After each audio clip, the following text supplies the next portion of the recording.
দেশে করোনায় আরও ৩৮ জন সহ মৃত্যু ছড়ালো ১,৫০০। হটস্পট ঢাকা বাদ দিয়ে রেড জোন ঘোষণা অবৈজ্ঞানিক বলছেন বিশেষজ্ঞরা। মাশরাফির শারীরিক অবস্থা স্থিতিশীল। করোনার ভ্যাকসিন আবিষ্কার হলে বাংলাদেশকে অগ্রাধিকার দেবে চীন, জানালেন রাষ্ট্রদূত। বর্তমান হারে রোগী বাড়লে হাসপাতাল সংকটের শঙ্কা স্বাস্থ্যমন্ত্রীর। আমাদের কাছে কোনো তথ্য নাই, এগুলি পুরো সত্যতা, এগুলি ঘটার কথা, বাতাসের কথা, কিসের তদন্ত হবে? আদম ব্যাপারে পাপুলের পক্ষ নিলেন রাষ্ট্রদূত, বললেন সব অভিযোগ বাতাসের। রাষ্ট্রদূত পরিবর্তন সহ অভিযোগ তদন্তের আশ্বাস পররাষ্ট্রমন্ত্রীর। চাঁদপুরে বিকাশ এজেন্টের ৬১ লাখ টাকা পেয়ে পুলিশের কাছে ফেরত দিলেন অটোরিকশা চালক। সততার জন্য পুরস্কৃত করল পুলিশ।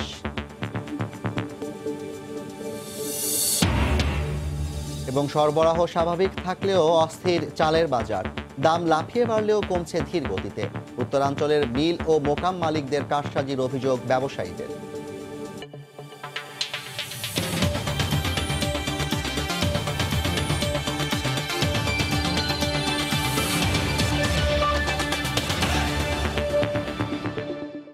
দেখছিলেন শিরোনাম, জনপদের সময়ের সঙ্গে আছি আমি জাফর সাদিক।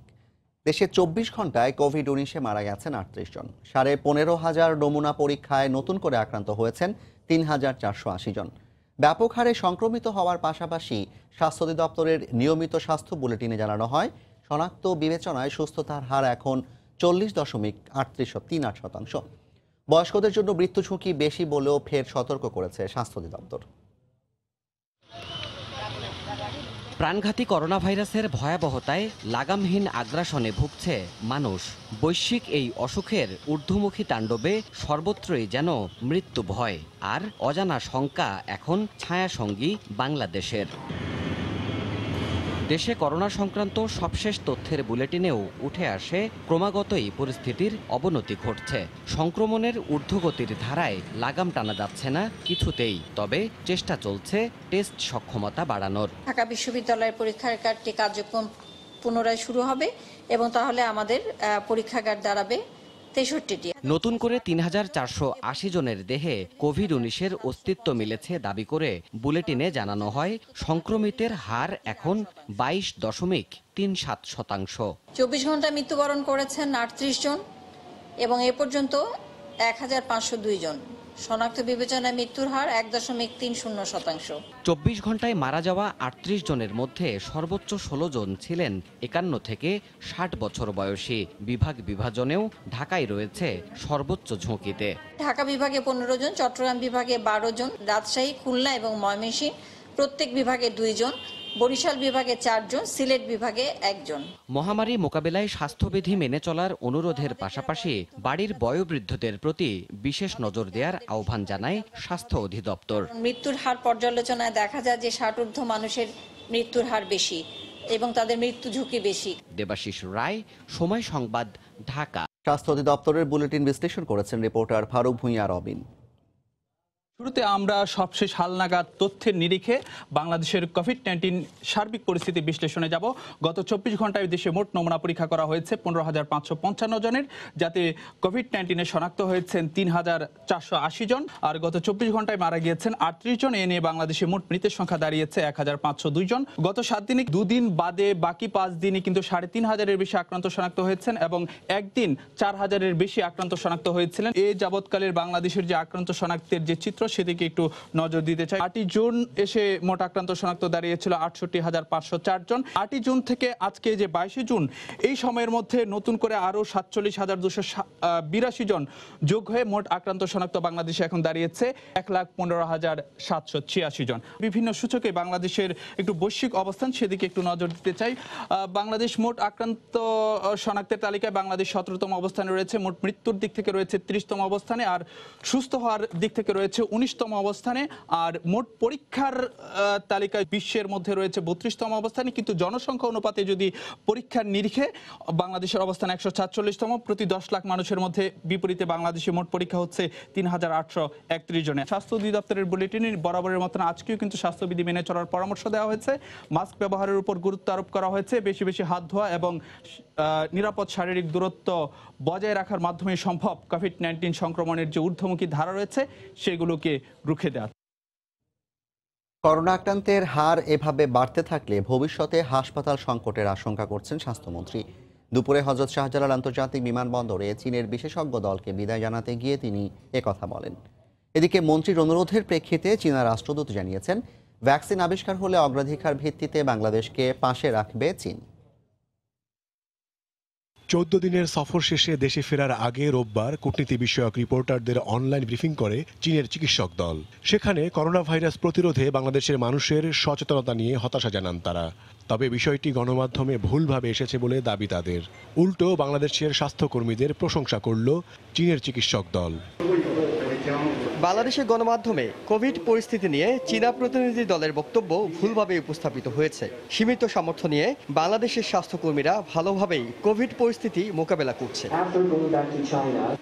মহামারীর সময় চিকিৎসা সহ সব ক্ষেত্রে চীন সহায়তা করছে বলে দেশটিকে ধন্যবাদ জানান স্বাস্থ্যমন্ত্রী।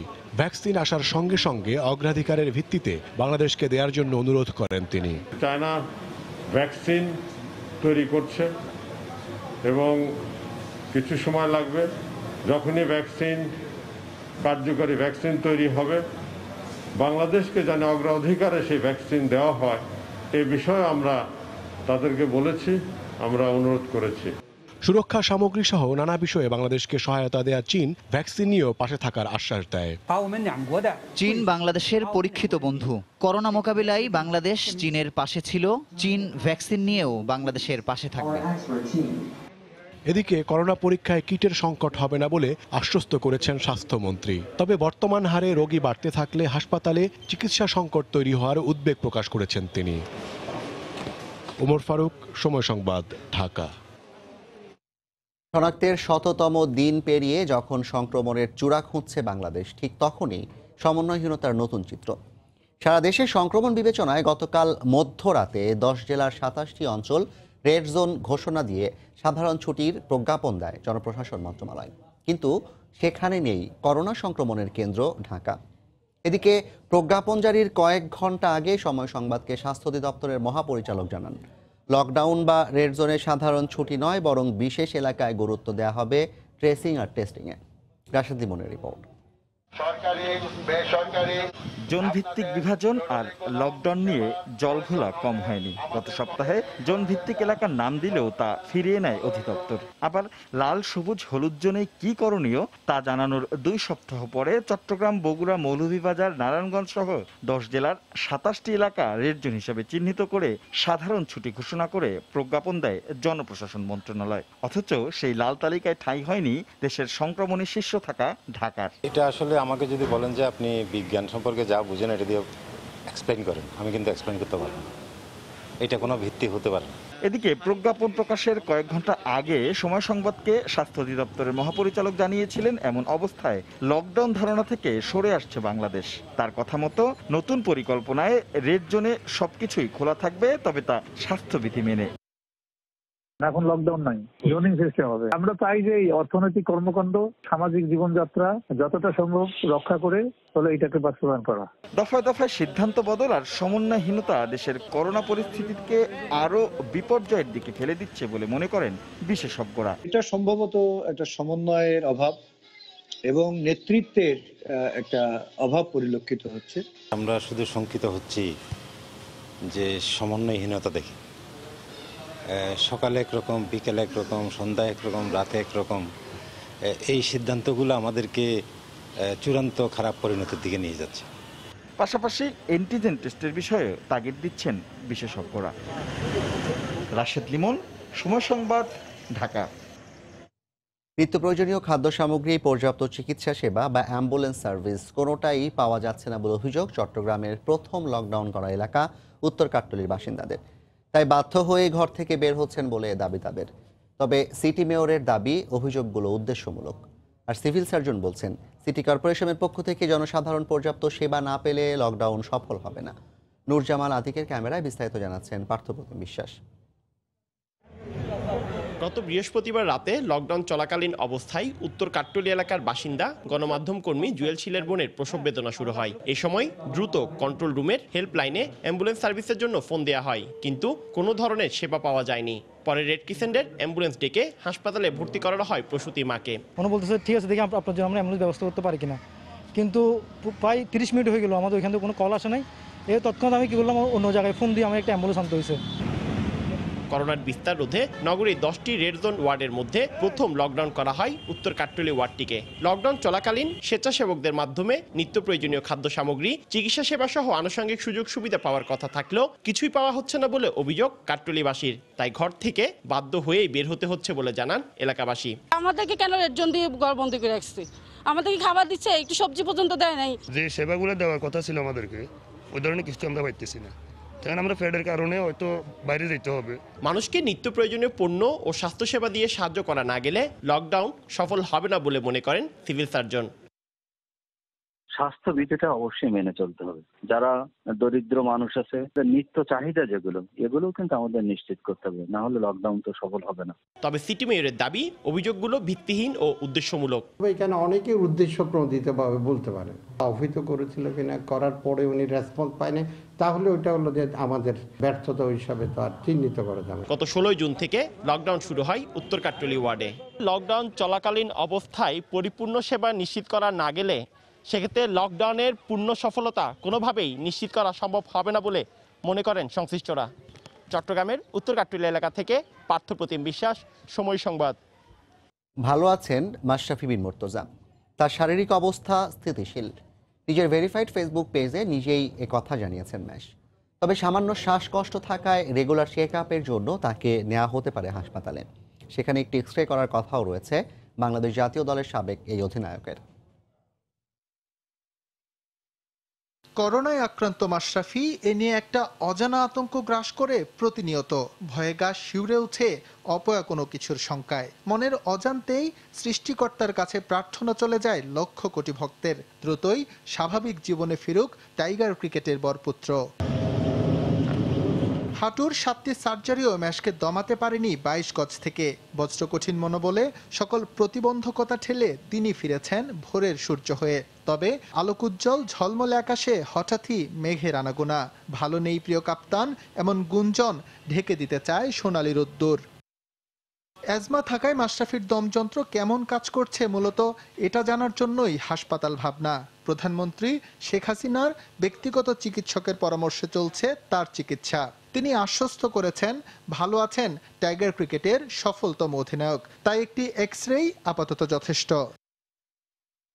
এখন তো ভালো আছে, ওষুধ খাচ্ছে, মোটামুটি এখন পর্যন্ত সুস্থ, যত সিরিয়াস হয় নাই। যদি প্রয়োজন পড়ে ভর্তি করবো না, আপাতত ওষুধ দিচ্ছে, এগুলো থাকবে। তা হোক, অ্যাজমাটা কন্ট্রোল আছে, কোনো জটিলতা তেমন নাই, ভালো আছে। ওষুধ খাচ্ছে কিন্তু সিরিয়াস না আর কি। দেখি কিছু পরীক্ষা দেখে করতে বলছি, বিকেলে এক্সরে করতে বলছি, দেখি ওইটা যেখানে আমি বলছি আপনার যেখানে কাছে ওখানেই কাটে, তেমন আহামরি কিছু না, সিম্পল টেস্ট। সাধারণত নর্মাল যেগুলো আমরা দিই অ্যাজমাটাকে ঘরে বসে থেকে ওগুলোই খাচ্ছে আর কি। সামান্য একটু কাশি আছে, তেমন সিরিয়াস কিছু এই মুহূর্তে নাই, ভালো আছে। কোভিড নামের ক্ষুদ্র অণুজীব ম্যাশের দেহে বাসা বেঁধে খুব একটা সুবিধা করতে পারেনি, বরং শুরুর দিনের চেয়ে এখন আরও ভালো অনুভব করছেন তিনি। 101-এ থাকা জ্বর নেমে গেছে 99-এ। করোনা তার গতিরোধ করবে এই চিন্তাটাই তাই আপাতত থাক সীমানার ওপারে। এস এম ইকবাল, সময় সংবাদ। সংসদ সদস্য কাজী শহীদ ইসলাম পাপুলের বিরুদ্ধে কুয়েত সরকারের তদন্তে যেখানে একের পর এক চাঞ্চল্যকর তথ্য বের হয়ে আসছে, সেখানে তার পক্ষে সাফাই গাইছেন দেশটিতে নিযুক্ত বাংলাদেশের রাষ্ট্রদূত। পররাষ্ট্র মন্ত্রণালয়ে লেখা এক চিঠিতে পাপুলের বিরুদ্ধে প্রকাশিত খবরগুলোকে ভিত্তিহীন ও উদ্দেশ্য প্রণোদিত দাবি করেছেন রাষ্ট্রদূত। তবে ইতোমধ্যে রাষ্ট্রদূত পরিবর্তনের সিদ্ধান্ত নেওয়া হয়েছে বলে জানিয়ে পররাষ্ট্রমন্ত্রী বলছেন, দায়িত্বে না থাকলেও তার বিরুদ্ধে আনা অভিযোগ তদন্ত করবে রাষ্ট্রীয় সংস্থাগুলো। এহসান জুয়েলের রিপোর্ট। তদন্তে বের হয়ে আসছে একের পর এক তথ্য। অর্থ পাচার, ঘুষ কেলেঙ্কারি সহ নানা অভিযোগে অভিযুক্ত সংসদ সদস্য কাজী পাপুলের কাছ থেকে অবৈধ সুযোগ নেওয়া কুয়েতের বিভিন্ন সরকারি কর্মকর্তা, ব্যবসায়ীদের নাম বের হয়ে আসছে দেশটির তদন্তে। শুধু মানব পাচার নয়, গ্রেপ্তারকৃত পাপুলের বিরুদ্ধে 5টি অভিযোগের তদন্ত করছে এখন কুয়েতের গোয়েন্দা সংস্থা। উল্টো চিত্র বাংলাদেশের পক্ষ থেকে। গ্রেপ্তারের ১৬ দিন পরও কোনো তথ্য নেই দাবি রাষ্ট্রদূতের।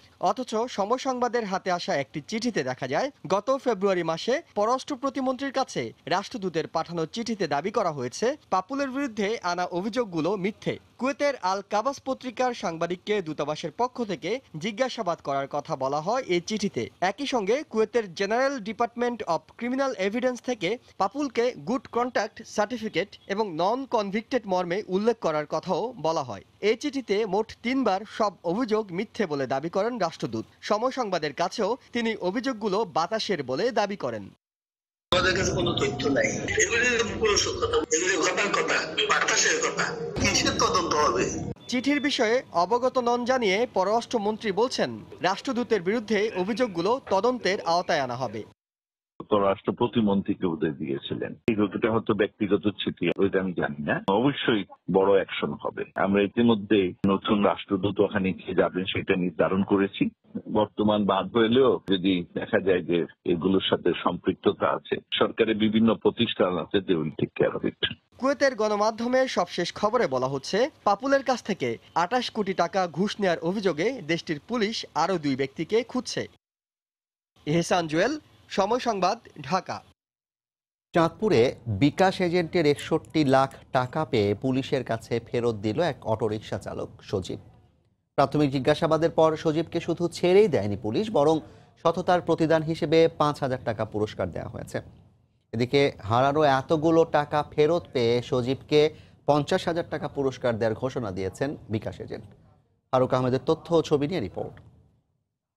তারা ব্যাগ যে রেখে গেছে সেটা আমিও দেখি নাই। আমার লোভ থাকবে কেন? আমি 2 জায়গাতে তাদের জন্য আমি আধা ঘন্টা ওয়েটিং করছি।